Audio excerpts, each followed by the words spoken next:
Au niveau des bénéfices des couverts végétaux pour le sol et l'agriculteur, notez déjà que ça nous permet de couvrir le sol et donc de lutter contre tout ce qui sera érosion, croûte de battance.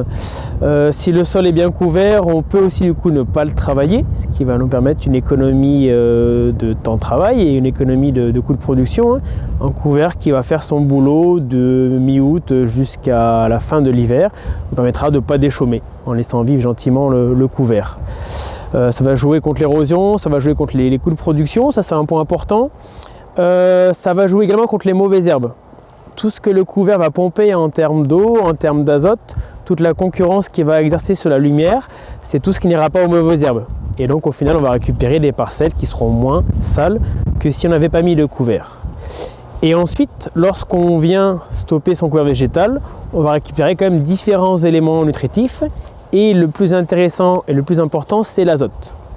Un couvert bien géré, un couvert bien constitué peut contenir entre 150 et 200 kg d'azote organique, ce qui est très intéressant. À savoir qu'une partie ira à la culture qui va suivre, peut-être 20, 30 à 40 unités, et une partie ira au sol, ce qui va permettre au sol de fonctionner correctement. Et en plus de la partie azote qui est assez facilement quantifiable, il y a beaucoup de choses qu'on a du mal à quantifier, notamment la partie phosphore, potasse, tout ce qui est exude racinaire et microbienne, qui a un impact intéressant mais qui est moins palpable à ce niveau-là. La réussite du couvert passe par quelques petits détails qui est important de connaître. C'est ce qu'on peut faire durant les journées avec l'académie, durant les ateliers organisés au sein des filières. Des choses toutes simples, par exemple la profondeur de semis, se dire que 5 cm sera mieux que 3, ce qui peut paraître bizarre. Ou par exemple la composition des couverts végétaux, notamment le fait de travailler sur des légumineuses grosses graines rampantes, comme le pot fourragé ou la veste commune.